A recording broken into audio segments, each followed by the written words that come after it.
Hello there, welcome back to Nobunaga's Ambition Abridged, where in the previous part we took down the Saito clan to our north. We managed to start a war with them while they were deploying to fight someone else, which made things easier. Plus, we sacrificed our Azai allies to reduce the strength of their main fortification, which we otherwise couldn't take, without losing a bunch of troops, so that was very nice. And in the end, we've generally secured our starting area, and now we're tasked with conquering our way towards the capital to our west.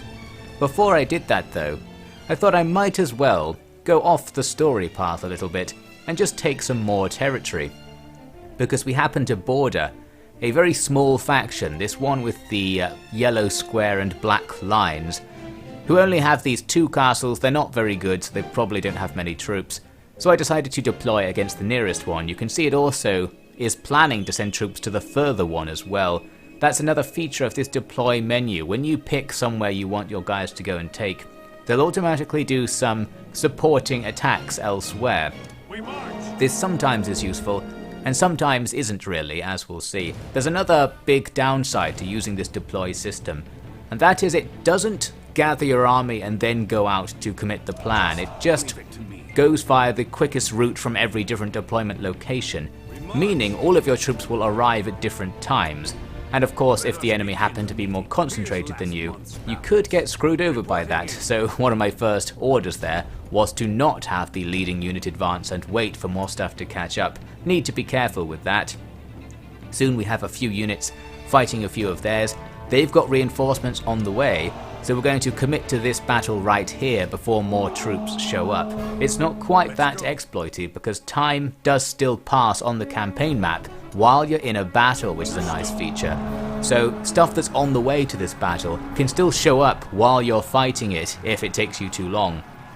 We're going to use another ambitious strategy. We're going to grab all of our freely spawned tribal allies and put them in front so they take the majority of the casualties.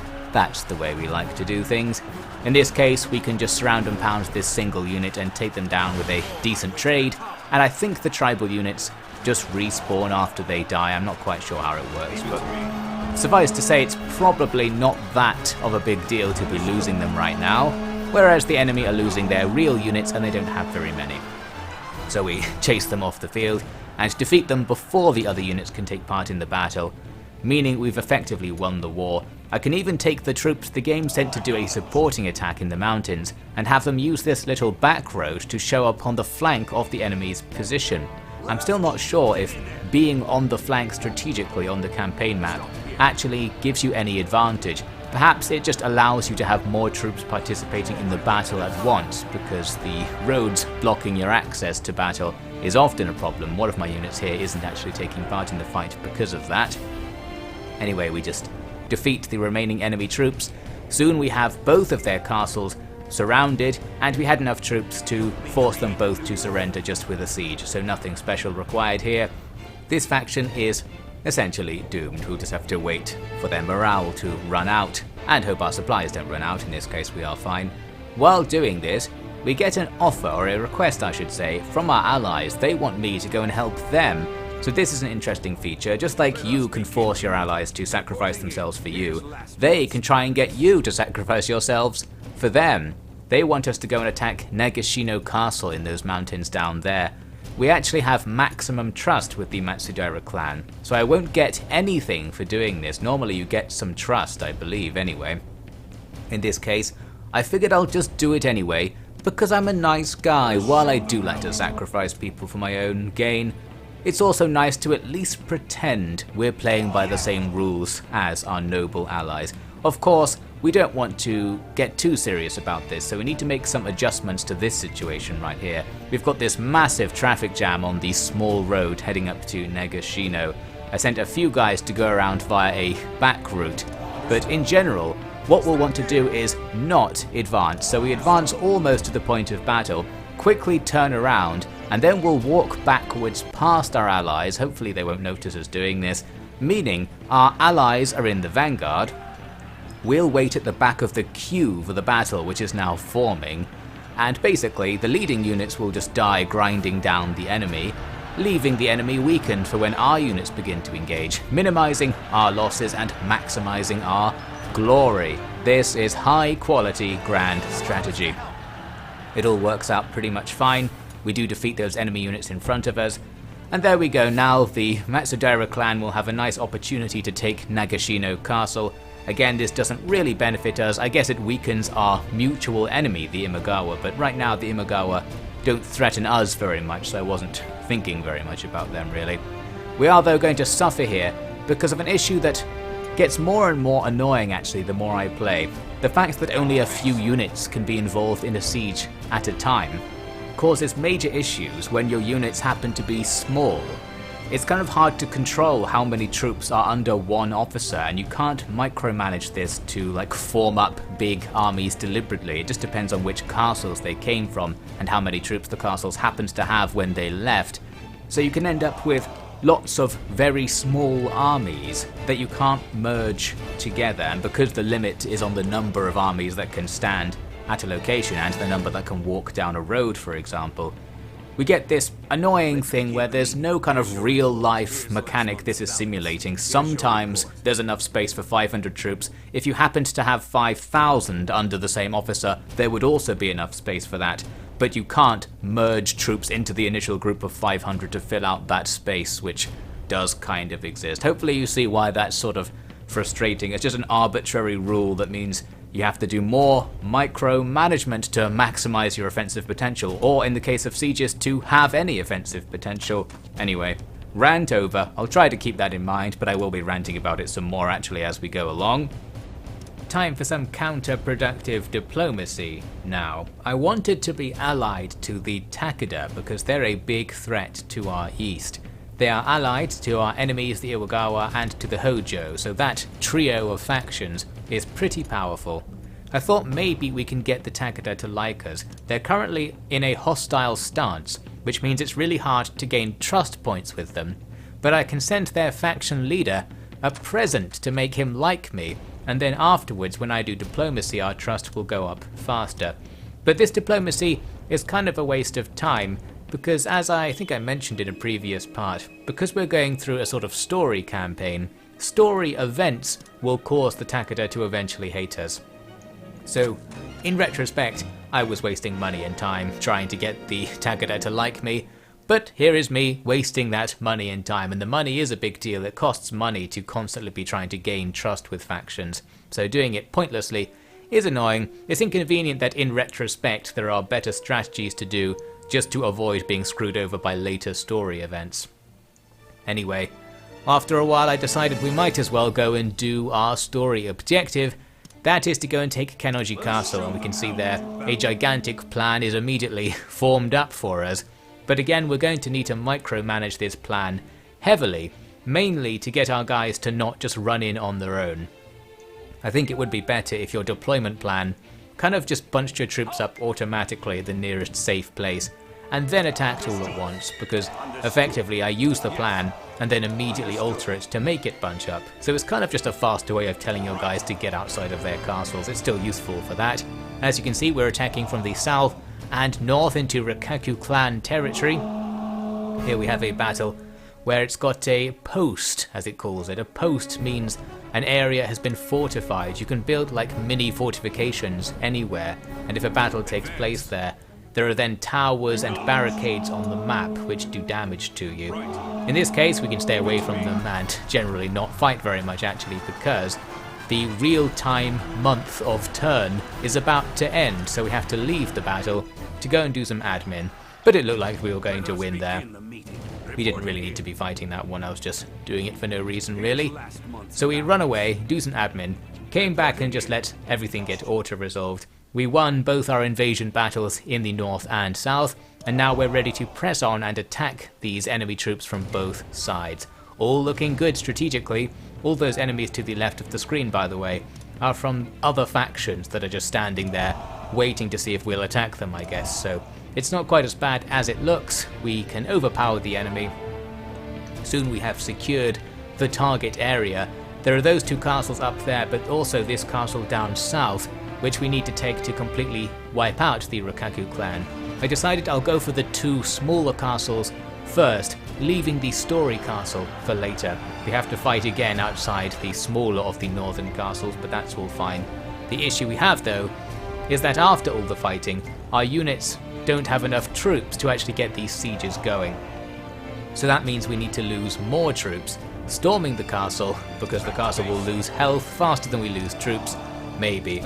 These units are all but useless, so I decided to send a lot of them home. You can see I've already deployed more guys to come and replace them. So we're going to use the size of our faction to our advantage. While our initial wave isn't all that good anymore, we can replace everything with fresh units. Plus, I realised you can stop storming a castle once the enemy's hit points are low enough for their morale to naturally decline. You have to micromanage to do that, and I think before I hadn't thought to check whether you could do that, so we lost more troops than needed. Another thing we can do, of course, is to learn from our previous campaigns. We can ask the Azai to go and do the hard work. So we get the Azai to storm this castle that has massive hit points. We'd need a huge army to siege them out. So we need to first get the castle into terrible condition, and the Azai will do that for us. In the meantime, we've worked out our 2 sieges. We've got one already done, the other one's on the way. We just got their hit points low enough so that we could take them. Here's me discovering that your supplies can be replenished by just walking past any of your own settlements. I believe that's how it works anyway. So if you walk near an allied castle, your supplies replenish, but your provisions count, one of those resources in the top left, goes down. You can see the Azai have all but given up on attacking the castle, but that's fine. They've probably done the work for me. They've got things going. Now we'll move in and actually storm the castle a fair few times ourselves. I got it down to the point when I didn't have to storm anymore, but that's only temporary because this castle is upgraded with turrets, I think it is. There's all kinds of things you can do to upgrade a castle to give it special abilities, and I think the turrets one means that any force besieging you constantly takes damage. So we see here, we actually lose the ability to siege them out while we were sieging them out because we lost too many troops. So now we'll have to just replace one of our dead units with a bigger one to get our numbers back up. Doing a lot of micromanagement and cycling of units here to keep these sieges going. Here's an example of what happens when your armies who have defeated enemies go home. It gives you all of the captured enemy officers. You can take on ones that are willing to work for you. For those that aren't willing to work for you, you have the option of doing nothing or just killing them. If you kill them, you get their ability scrolls and you can teach some of their special moves to other people. I tended to just let everybody go because I'm such a nice guy sometimes. As you can see, I eventually do capture the castle, and that's that. The story objective is done. But this objective wasn't really the story objective. It was just a stepping stone to what we're actually supposed to be doing, and that is moving to the west to capture the capital, Nijo Palace as it calls it here. So this is going to be a bit more challenging because the Rikaku, well, that was only a 3-castle faction. Nijo Palace is in Miyoshi territory, so we have to declare war or start a war with them. There's no declaration. If we just attack them, we are then in a state of war, and they might come and attack us, and you can see they actually have something like 40,000 total troops according to these tooltips, a little bit more than we have in total. That means if we just run at them, they might run at us and then beat us, so we might need to use some kind of strategy, I believe that's how it's pronounced. What I thought we'll do is actually take our time with this, because looking at the quest objectives, we do have a couple of in-game years to take the palace. So I thought maybe over those years, I might be able to gain an advantage economically. We do have enough money to be constantly spamming economy upgrades, and we can do things like upgrade castles and roads. Plus, we can start doing some diplomacy to our advantage. Here I'm grabbing an alliance with the Kitapatake, the guys to my south/southwest right now. So I think I also grabbed some trust with a couple of the factions on the other side of the Miyoshi, thinking maybe they'd be able to help me in some way.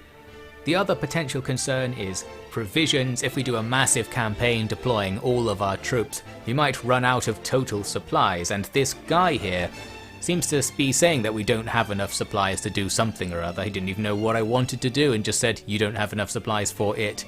So it looks like it would cost most of our supplies to deploy our army, but then we'd only have 120 days to win. We'd be low on supplies for the resupply missions. Overall, we need to wait until the next harvest has happened before we can really commit to a massive campaign like that. In the meantime, we can do some upgrades. Here's me upgrading the walls at one of our castles. It increases all kinds of things. I'm not really talking about that kind of stuff in this campaign. Basically, our economy is getting a bit better. Here's me focusing on the conscripts side of the economy, trying to get all of my towns to upgrade the number of troops they can deploy so that we can get at least equal numbers to the Miyoshi clan. And of course, there's my personal favorite part, the road network building. Whenever you upgrade a road next to a settlement, you get a little message saying the settlement's population has grown as a result of the upgrade. Strangely, putting roads between settlements doesn't increase population. I think it's just the ones directly around a settlement that count. I guess it represents you upgrading the roads like in the settlement, so it's nicer to live there or something. I'm guessing upgrading your population is a good idea. Maybe it will increase the maximum cap for how many conscripts you can unlock there, or something, I don't really know. And building roads between settlements, I suppose, is also useful, because it makes your units move between them faster. So we can make some highways to our front line, which we will need because our empire is very much slanted against the direction we want to go. That is to say, most of our stuff is in the east part of the Oda domain, but our targets will be mostly in the west. I discovered another new mechanic while I was waiting around, and that is revolts. The people are unhappy with me. I eventually realised you can look at the towns, they do have a happiness level, and apparently Kenoji here was very unhappy. We have two options to deal with this revolt. We can ask them to not revolt, or we can kill them, and you can see killing them reduces the number of troops you have, and because I was trying to save up troops, I decided to just ask them nicely. The revolt went on for a couple of months and stopped me from doing any improvements in Kenoji, but it did just go away in the end, so I think it's fine now. Here's a look at the way you can make buildings in a fairly micro-intensive way. Each castle has a number of districts around it which gradually expand with population, I presume, and in each district you can put various upgrades from this tree. So there's all kinds of things you can make. If you went through all of them, you could make a vast number of total buildings. It just costs quite a lot of money to do it, so I haven't been doing it all that much. Mainly the building of roads has been distracting me. I've been putting all of my money into that. That's also very expensive to do and labour intensive. There's a certain amount of labour you can use per month, but we won't get into that. Here's me taking another look at this policy system. I realised I can use a policy to actually just blanketly increase happiness across my domain to reduce the risk of future revolts. The effect of that one also helps increase population, which is probably better to do earlier in the game than later, so useful.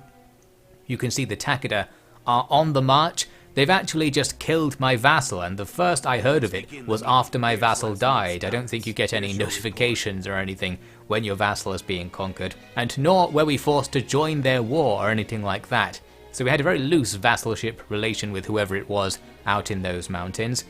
A bit of a worry, the Takeda could easily come down and cause some trouble, especially after I go west. But what we're doing is the classic plan of just hoping they forget about us and focusing everything on the west, as you can see right here with all of these lines as the battle plans have been drawn up. It's time to start thinking about actually doing this.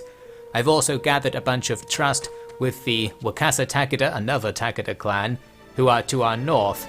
We can ask them to be my vassal, which is handy, and we can use the relief force thing now to deploy some reinforcements. We can also do that on the Azai, and of course we want our relief forces to be going in with the first wave, the wave most likely to be taking casualties, so they'll cause a nice distraction, maybe wear down the enemy a bit, and the loss of trust is a small price to pay. So off we go, we deploy armies all over the place, and as the Miyoshi see what we're doing, they start to deploy as well. This happens to be a very convenient place to end things, so it's going to be a bit of a cliffhanger. The massive clash between our two fairly large factions will begin in the next part.